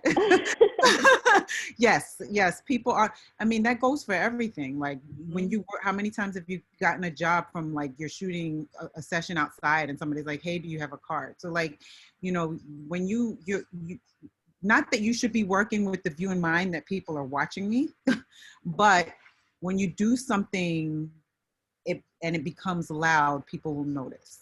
When you do something that is remarkable, people will talk. And when you are pouring back into other people, contributing to the industry in some way, you're going to start making connections, or even if you don't, you're going to start being, you're going to get noticed. Sometimes it doesn't feel like that because it's just kind of like air. You can't see it. You don't always see that it's happening, that things are moving. It's not one of those things where I think, you know, playing politics is necessarily the way. I'm sure that Audrey might correct me on this, because I'm No, you're right. I agree. I don't think it's about, like, kissing the right butt or, you know, like, asking for it. You know, it's not about that. It's about, like, you leaving your mark and you making noise in a way that is something uniquely signature that it gets people talking. Definitely genuine. Oh, go ahead. I was gonna say, we haven't really talked about this, but one thing that I did want to mention was just the importance of personal work. I can't say that enough. I think every kind of series that we've had, or anything that has gone viral, anything like that, has been personal work, because it's work that you can really, you know, pour into yourself, and you get to be unlimited in terms of creativity, imagination. You get to kind of set the direction for your business and for your company. And so just having that personal work has opened so many doors and so many opportunities for us. The Afro Art series, you know, that led to our book deal. It wasn't like I was knocking down doors trying to get a book deal. I didn't even know that that was something that I could do at the time. It was that they found us from the Afro Art series, you know what I mean? So, you know, I can't stress enough that, and that the importance of personal work. Someone mentioned the Roller Skate Girl series. That's actually how our social media following grew originally, was from a shoot with we had no hairstylist, no makeup artist. It was just basically us and 3 kids, right? And some old eBay roller skates that we spray painted. And you know, that was the kind of start of our social media following. So it was us doing work that we loved, and personal, you know, just personal projects, basically. Thank you for that. Did anyone else want to touch on that? No, You know, I wish I could do personal work. I know. I said it's getting fewer and far between. That I might be able to try. As a matter of fact, I may try to do some over the slow period, December, you know, through March, because Nikon the new camera's going to ship. So I got to photograph something. So I do some. I was going to say that, and when you're new though, that's the time to do the personal work. You know what I mean? It gets much harder now. Like I was telling someone, I wish I had the opportunity to do some personal work right now. But in the beginning, like if I could look back at my earlier, younger self, still working, like I would be doing mostly personal work, to be honest, just to kind of develop my style, and get that out there, you know, while you have some time to really do it.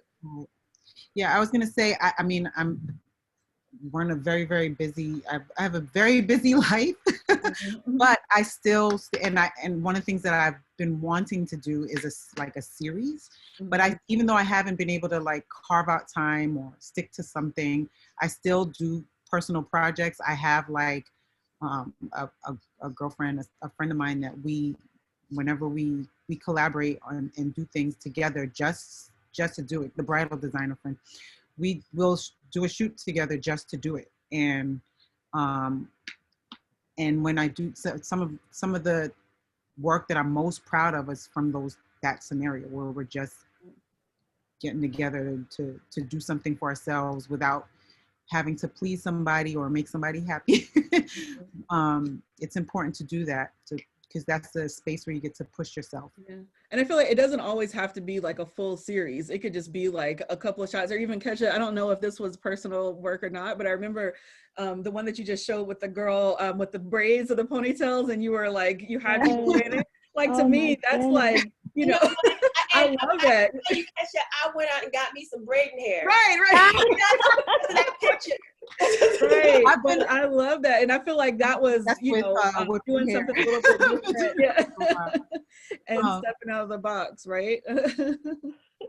I'm gonna show everyone that photo if you haven't seen it. Yes, I love that shot so much. Amazing. Let me actually I posted it on the blog. Yeah, I went to the beauty supply. I said, you know what? I'm gonna get me a long And I saw the behind the scenes. Yes, that right there. I love that. Actually, you're muted. My bad. I keep doing that. I'm trying to, like, I don't want y'all to hear my noisy. It's actually quieter now. Yeah, I was saying like that was actually a job. So that is my bridal designer friend who I collaborate with, but she's also my client. And so this was for her ready to wear line. One of the cool things about having her as a client is that I get to do things like this.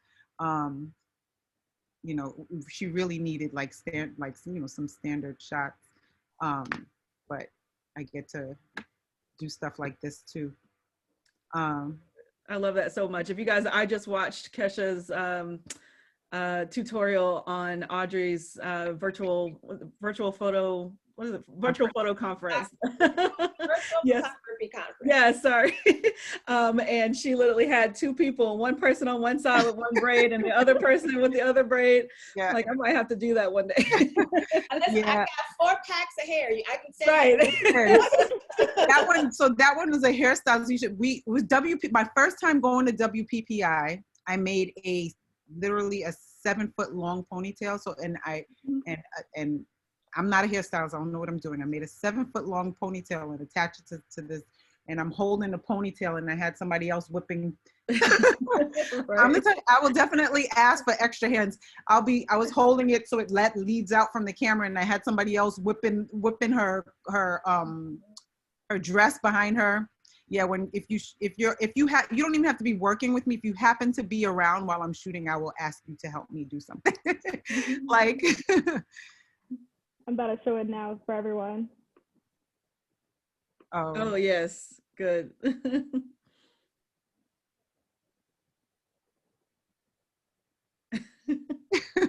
I love it. That's so dope. That was fun. Amazing. And the model was great. Okay. She is, I love she her. was working it. Yes. Yeah, she brought it. She brought it. Now, I want to give some time for a few questions from those in the audience. If you have a question, drop it in the chat, raise your hand, whatever the case may be. Now is the time. Questions. Don't be shy, y'all. I know we didn't answer all the questions. I know. Questions? Y'all are just all okay. Let's see. I think someone just joined the waiting room. Okay, got one question from Stacy or Stasi. I'm sorry if I got that wrong. But how do you guys manage getting booked during COVID? How are y'all staying booked and busy? Is the question how are we getting booked, or is it? I guess how do you manage? Because I guess for this year, you know, when the COVID hit, it could be a slow time for everyone.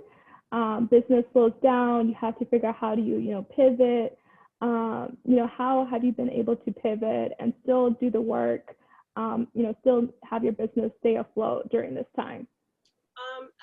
For me, I think I even talked to Kahran about this right when it first hit, and I was asking her, like, because we couldn't at the time we couldn't go in the studio. Well, Atlanta is on and popping, so she got right.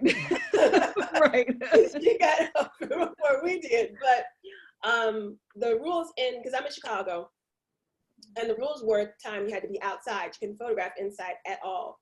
And then in certain buildings, wherever you were, like underneath where my studio was, it's on top of like a hardware store, and they will tell on you if you went in there. So I had to photograph outside. But this was actually my best year, and I think it was because people reflected a little bit more on memories. Mm-hmm. And I was like, you know what? We got to be outside. Let's go outside. It's 30 degrees. Do you want these memories, or do you want to sit inside? Mm-hmm. And I stayed booked just because I was outside. So I don't know if that's literally a pivot. Yeah. But that's pretty much. I just kept getting the calls. Mostly it goes back to the relationships that were already built. Mm-hmm. That's where it goes back to. So if you build out those relationships, when things start to turn, against, I guess, the market and all of that, when you have those relationships, they think about you. They're still part of your, business family, I guess. That's the best way I can say it. But yeah, I still have relationships, and people are like, are you still working? I'm like, yeah, I'm still working. So, well, I got hit hard. So I got hit. So like, everyone has a similar story. Like top of 2020, I was like, this year is about to be crazy. I had all these travel dates, and then everything freezed to a halt.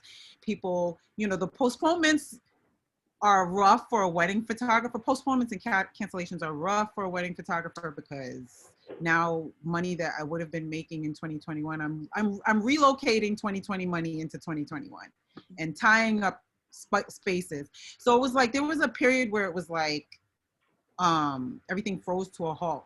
But when the world started opening back up, tying into what Audrey said, like that I still had my base, I still had my network. And so people, once they started doing things again, people still want to have I'm not doing, as many weddings, but surprisingly, I did book a lot of micro weddings or mini monis. I don't know what people are calling them, but the very tiny, intimate weddings. So an influx of that and portrait work. So that didn't stop. We had to change the way we were doing things. With weddings in particular, one of the funniest moments I probably had was me standing outside of a tent and shooting from outside the tent to protect myself because people were dancing. It was a small wedding, but they were dancing maskless and I didn't want to get in the mix. So like I have to adjust the way I do things, but that word of mouth, the network that I had when the world opened up, it's like we picked up right where we left off. And I was telling Polly earlier that we've actually, we've grown this year. And one of the reasons that I didn't even think of was that a lot of parents are not able to have the traditional birthday parties. And so they've been using us as the birthday gifts for the kids. So I would say right now, between 65 and 70% of our bookings have been birthday shoots. People are like, my daughter is turning 10. I want her to have this experience. And instead of having a traditional birthday party, they're getting a photo shoot where they get the full experience. Now we are, I guess, lucky in a sense that Georgia hasn't been shutting down that much. So we've been open now. I was very nervous in the beginning because, I wanted to take all the precautions, and obviously we're working with kids. I was super nervous. In the begining, my plan was we were just going to stay shut down. And I was like, we're just going to ride this pandemic out, right? I was like, we're going to ride the pandemic out. We're going to shut down for, a few months, and then it'll all be over. And then June hit, and I'm like, okay, I guess this is not going anywhere, right? so we had to slowly figure out, now obviously everyone is wearing masks, and we're making sure we're only doing one client and everyone's distanced, and it's worked out. In terms of our travel, that's been a different situation. I was kind of like Kesha in the beginning, we had literally sold out all of our travel dates for this year in January. And any other year that would have been great, right? This year it made a big mess of everything.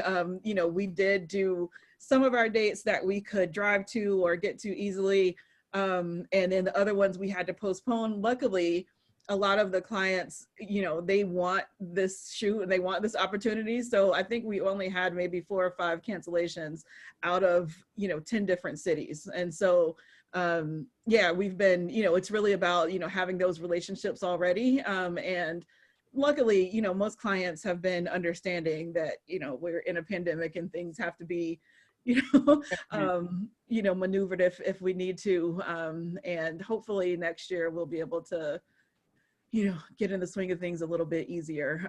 But I will say that, I don't know if there are certain, some of you guys that are in the situation where you can't shoot, and have seen some of the photographers that are doing the virtual shoots.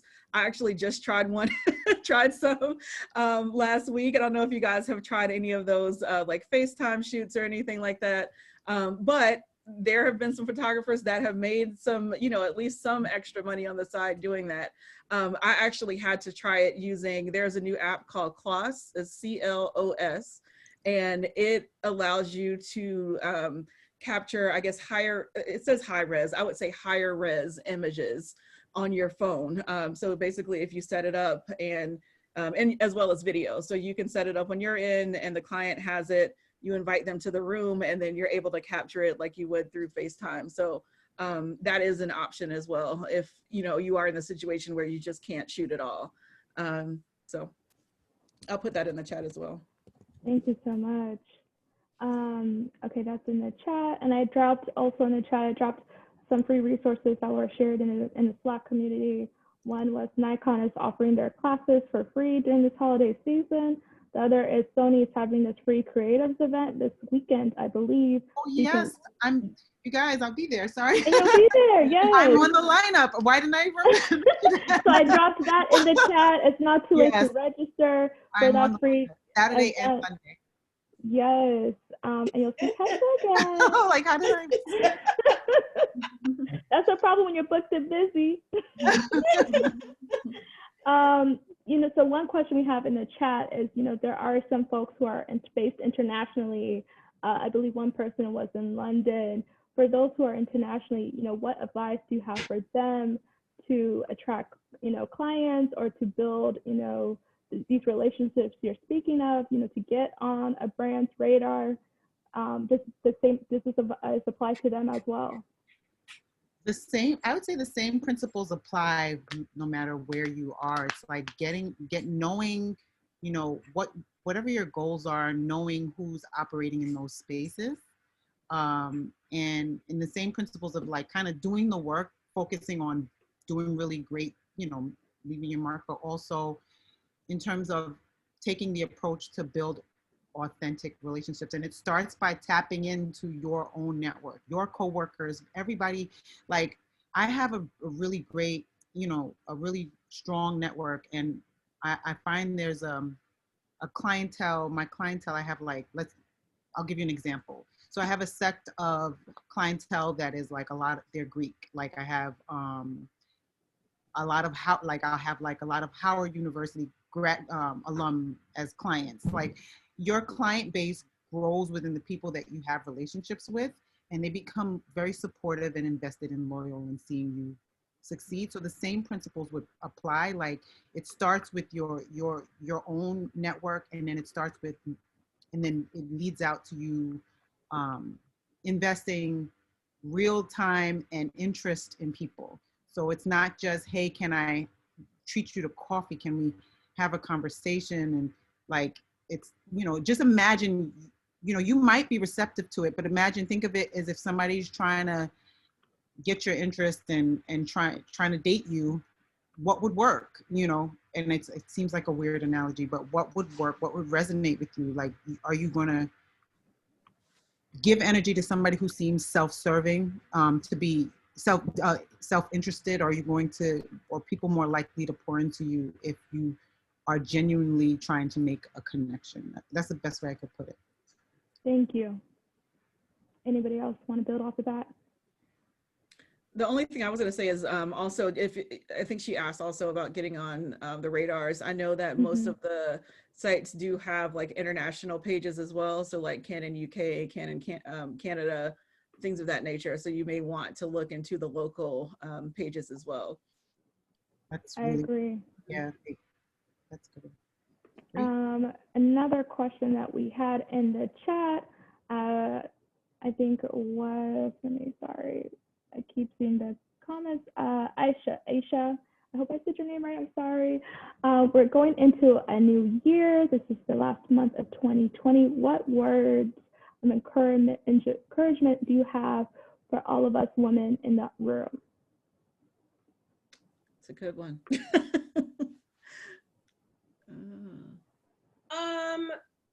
You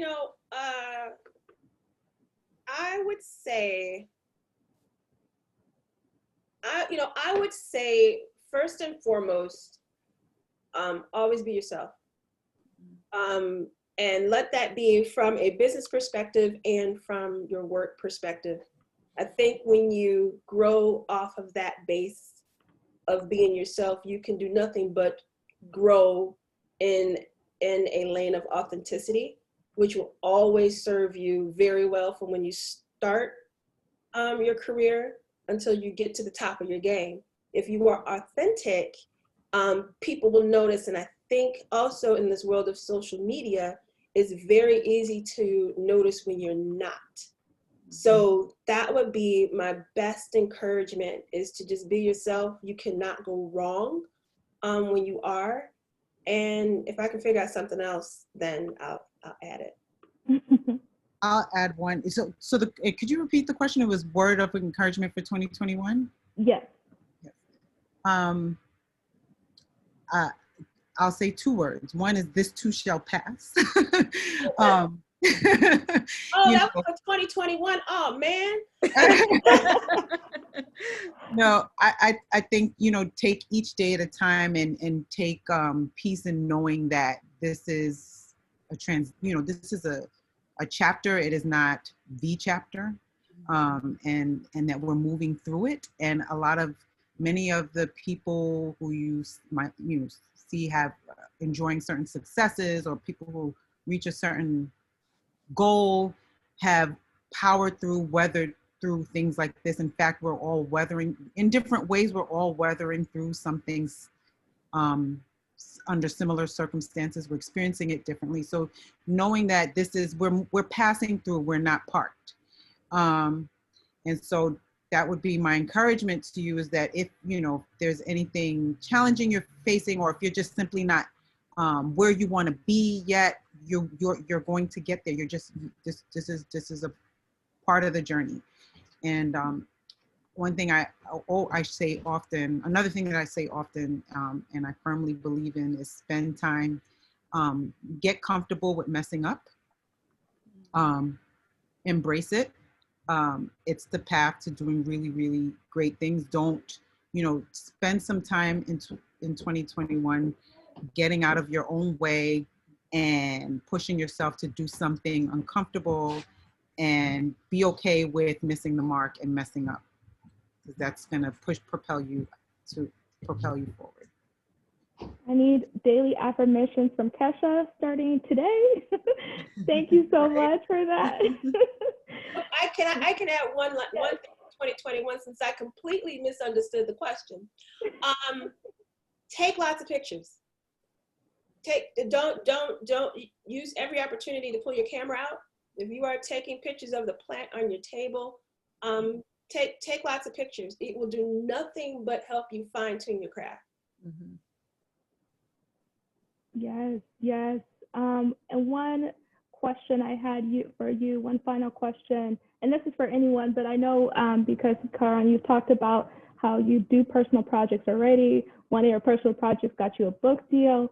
How do you go from idea to execution? What, you know, tips do you have for folks in the audience who are wanting to work on personal projects, wanting to have that team of creatives, wanting to find models or whoever, you know, how do you bring that to life? So I will tell you that I'm really big on kind of I have like my own little notes and mood board and Evernote. I don't know if you guys use Evernote or anything like that, but that's like my little personal notebook. And I will sit on ideas for forever until I feel like I have, you know, kind of the right pieces in place. And, you know, because for me, honestly, I get probably more nervous about my personal work than I do other work. And the reason why is because I'm like, this is my own investment, right? So if it doesn't go right, even though obviously you can mess up, but, you know, I'm like, you know, this is me putting in my own investment into my work. And so I will sit on ideas for a while until I can feel like I have the right pieces, the right players, you know, I can bring the right team members in place. And so, you know, I'm literally just doing that. And it might be, you know, certain times I might find, you know, a clothing piece that I'm like, oh my gosh, that would be perfect for that idea. And I know, okay, now it's the time to do it. Or maybe there's a hairstylist that's in town right now that, oh my gosh, I know she would really knock this out. So that's really, you know, how I'm kind of initiating the process in terms of personal work. I'm always thinking of ideas and putting it in my notebook, and just kind of saving it for later, for either a time when I can get to it, or either a time when, you know, everything comes together. And then after that, it's really just a matter of, you know, reaching out and putting it together. One thing I will say is that for personal work, make sure it's something that it's actually you are running completely, right? Like I know a lot of people, especially brands and other folks, will like reach out and they're like, oh, you know, we'd love to send you a t-shirt and, you know, and you can and take this photograph. Like, to me, that's not personal work, right? Like that's something that someone else is asking you to do. Like I need to have complete control in terms of personal work, even with the models. So for the models, I'm basically telling them, hey, you are going to get, you know, 3 photos or 5 photos or whatever in exchange for going with the flow, basically, and doing whatever I need, because it's not something that someone else is driving. This is your own personal work, your own vision. So you really need to make it something that you are driving, all the way from idea to execution, and not letting someone else, you know, kind of dictate that vision. Not to say like if you're working with creatives that they can't have an input, but you know, you really need to be the one directing and guiding that vision. I love that. Thank you. Thank you. Did everyone write that down? All those gems? so we are approaching the 2-hour mark. I want to wrap it up here because I want to be cautious and courteous of everyone's time, especially our incredible ambassadors. Thank you all so much for taking the time. I know we barely, we just scratched the surface. We really did. And so if you all haven't already been checking the chat, I shared everyone's social handles. Please connect with them. Please stay in touch. Please reach out. They are welcome. They are open to doing that. That is how you build that relationship in a sense. Regina mentioned that with Audrey. I mentioned that with Audrey as well. This is the starting point. So you have more questions. I'm sure you do. Please do connect with them. I don't know if anyone has any closing thoughts. Any last I was just gonna say that, Polly, you have done a great job. Like, I've been on a bunch of these and they've been nowhere near nowhere near this. Okay, so applause. Yes. I'm usually about to fall asleep, right? but no, this is actually really, really fun. No, this is really fun. So yeah. I've said this to you many times. What you have built in such a short period of time is nothing short than amazing. And I am so proud of you. I'm so proud to know you, and thank you for the space that you created. Thank you all so much. Yes, so someone just asked if you want to put your own Instagrams. Yes, do so now. I don't know for y'all, how many times are you in a room with this many Black women photographers, Black and brown faces? At one point there were 64. I'm like, oh my God. Yes. I don't know if anyone in the audience, any takeaways? How has this made you feel real quick? Anyone wants to share? Unmute yourself. Who wants to be the brave person? I can go.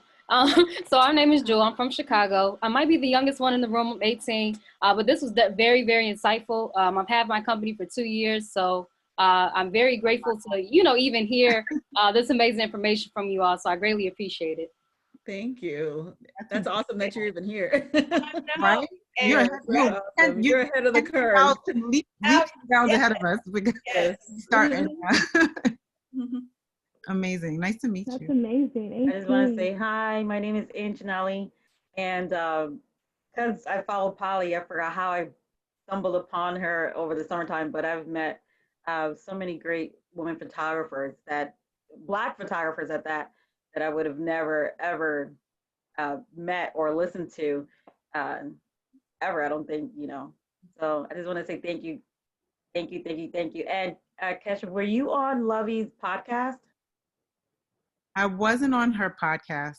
She talked about you so much. So I was like, I'm trying to I feel like I know you now, it's so funny. Like when you get somebody I'm a big Lovey fan, and then she became a client. And I'm not the fangirl personality at all. Like I actually started out doing some celebrity work, and that's one of the reasons why I got the work is because I wasn't a fangirl. Yeah. But I'm like a Lovey fan. I didn't realize that. I did her wedding, and I've done some other work with her and for her. Yeah, I think she talked about you for like 2 or 3 episodes, because she talked about you on her podcast. I'm a big podcast person, and then she talked about you on Jesus and Jollof. So it was like, no way. So okay, I feel like I got know some you. podcasts listening to catch up on. That is so cool. Those pictures were so amazing, though. So I would be talking about them too if they were my photos. If that day ever comes for me, I know who to call. Oh, I'd love it. Anyone else in the audience, what did you take away from this? Any last minute words from anyone here in the audience? Feel free to unmute yourself now. Hi. I'm Jay Pamela. I'm out in the Midwest. I'm out here in Kansas. Mike almost told me out here.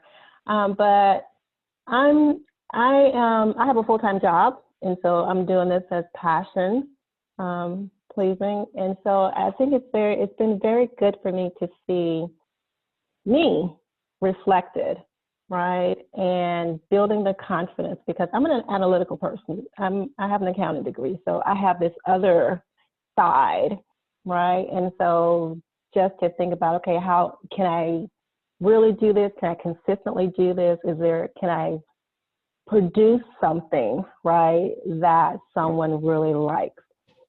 And so just seeing the variety and learning about how people start, and that is just, it's really just a feeling. You just working from what's happening within your soul, and that's what I'm doing. And so I'm getting the confidence just to continue doing what I do, shoot what I feel like shooting, not necessarily because someone else says this is what I should do or what others have done, but I just take pictures of what I enjoy, what makes me feel good.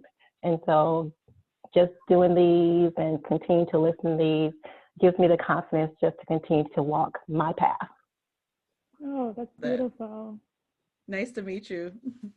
Roxanne. Oh, nice to meet you. I'm Kesha. I'm Jamaican as well, and so nice to see you out there. Jamaican. American. Go ahead, Roxanne. No, I just wanted to say just thank you. I've admired all three of you ladies for a while. I live in Mexico City, so I don't see Black women. So I'm like, oh, Black women. But I love what Audrey said about sharing your work. I've always been afraid, or like, it's just for me. It's not for anybody else. So I'm starting to kind of share. So I love your community that is on Facebook, and I will start sharing more. I think I get intimidated because I see all these other images, and I think I mostly do documentaries, street, feeling, Black women, not really posed, but doing their own thing. And I was just like, oh, this doesn't fit, but we all have to start somewhere. So thank you, ladies. I appreciate the conversation. And, you know, can I just add on to that? When I started, you know, they didn't have, obviously, social media, but they had message boards. So little, you know, sites dedicated to photography. And I was part of one. I'm obviously the only Black person there, period. But my work never fit in. And honestly, do you know that's kind of how I started to get a name, because my work specifically did not fit into what everybody was doing. But the more people tried to pick apart how wrong my work was, the more I just said, you know what, I'm gonna keep posting it. I'm gonna mess your day up. So I just kept posting it, and it was more of and I don't want to necessarily say it was confidence, it was just more of a determination, if that makes any sense. You know, I still used to get off the computer like, they talk about my, you know, I still did that. But yeah, just keep posting, and even if you don't think it fits into anything, this is your lane, you are creating it. Will do, thank you. I love that. One last person. Go ahead, Brianna. Hi, everyone. My name is Audrey. I am also a Jamaican. I am currently in Pittsburgh. I switched careers about 2 years ago. I started as a teacher, ended up in nonprofit communications, and now I am still working in content creation for nonprofits, but also as a photographer. I don't really have the words for this. I lost my job at the beginning of the year, and I decided to go wholeheartedly into photography as a result. So this community has really meant everything to me, and events like this and conversations like this have really been just the most important thing right now. So thank you all so much for your time and the advice. Welcome. Thank you for coming. Good luck with everything. Thank you. Thank you. Our last person, Brianna, did you want to say something? Hi, everyone. I just wanted to say thank you for this. I found this on Twitter. I believe like Canon had retweeted it, and I was like, wait, something for Black women? So I had to like jump onto it.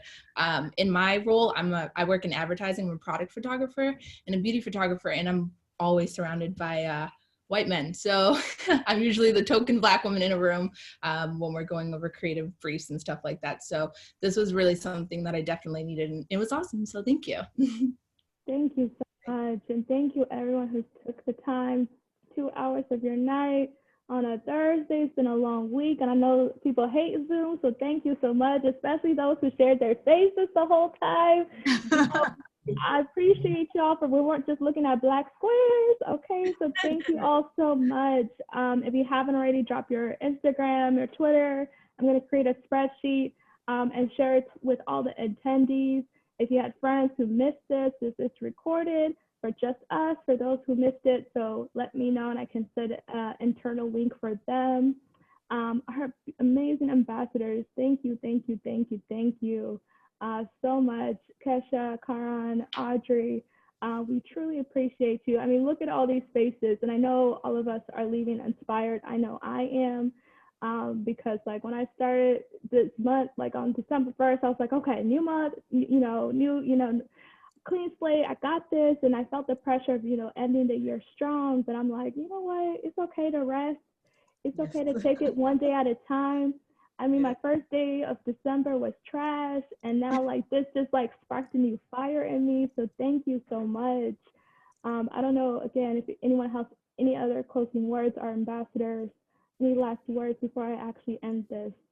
She's gonna say, keep going, whatever you're doing, keep doing it, because it's clearly, helping a lot of people. I think it's so important for people to be able to see other folks that look like them and be able to get feedback directly. So definitely keep it going. Thank you. And Audrey just dropped a link, a site in the chat. Please sign up. One thing, because I know she won't mention this, but if anyone's on Clubhouse, Audrey is the queen of Clubhouse, and these photo rooms, she just holds it down as a moderator, as a conversation starter. And I do have a club on Clubhouse for us, Black Women Photographers Club. But yes, Audrey is the queen of Clubhouse. So if you're there, also follow her on there. I think I plugged everyone's socials. If you haven't already, drop it in there. And I have to say, okay. Kesha has a room too. Oh, you do? Oh wait, so why don't I have an invite? I did say I don't like to talk, but I would like to be able to. You need to get in there. Yeah, I can at least lurk for a little while. Can I? Okay, no. So now that I'm going to send you an invite, I don't want no excuses. Okay. We're all witnesses. All right. Kesha's group is, what is it called, Kesha? It's Wedding and Portrait Photographers. Yes, I love that. Did I freeze? I think I froze. You froze. That's a horrible. That's a horrible face. Look at how it froze. What on Wait, earth? Screenshot. Unfreeze. Wait, I'm turning off my camera. That was terrible. Okay, I'm back. Of course I would freeze like while I'm making the most craziest face. Yeah, it's a group of wedding and portrait photographers, just a space to like powwow about all things, both on the business side and creative side. And Audrey is co-moderator person. I don't speak Clubhouse fluently yet. Yeah, I started that group, so you can we're gonna have some good content there. This coming from an introvert. Okay. I was like, Clubhouse is for people who like talking. Right. Kesha likes talking. I Kesha do. just does it. She'll sit there, like she said. What did she say in the beginning? She analyzes. Yes. So she'll analyze the room like a robot, and then after that, then she'll start talking. So yeah, she talks. I do. Okay, Stazzy, you are the last person. I saw you wave your hand. Go ahead. I didn't know. I didn't know that you saw it. I was like, oh, okay. I just wanted to say that I am really happy that I see people like-minded like myself who are Black women out there doing it. I'm from New York. I just moved back home out here, and I was the one who was asking the question about COVID, because currently right now we're basically shut down, and I've been going through a deep depression because of that, and I too also lost my job as well because of COVID. So it's been very challenging for me. However, I continue to stay positive and keep creative with my work and stay driven, and it's good to just be around a good people like you guys here. So it's definitely motivating for me. Thank you. Thank you so much. What genre do you shoot? What do you photograph? Oh, I shoot with Sony, and I do portrait and concert photography as well as documentary. Okay. Let's connect. Let's talk. Yes. You took her Oh, and also too, there's a girl that I want to share this with, this meeting, and she's also a Sony Alpha female, and her name is Natasha, and she's pretty known in the Sony Alpha female community. So yes. That's amazing. Sony does have a grant right now. The Sony Alpha Female grant is on a rolling basis. We actually did a Q&A with one of their previous Sony Alphas, and I have the recording for that. She just gave advice on how to stand out with your grant application. So again, just reach out to me afterwards. Jade Pamela, I see your hand up. Is that on purpose? I'm not sure. Jade Pamela, no? Okay.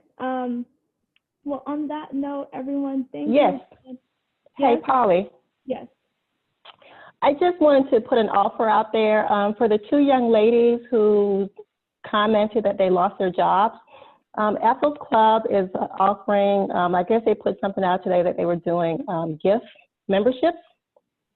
And I can do a gift membership for those 2 ladies for the month, so they can go into those sessions and just have a space to talk and share. That's So really if nice. you want to get their information or somehow, and I can do that.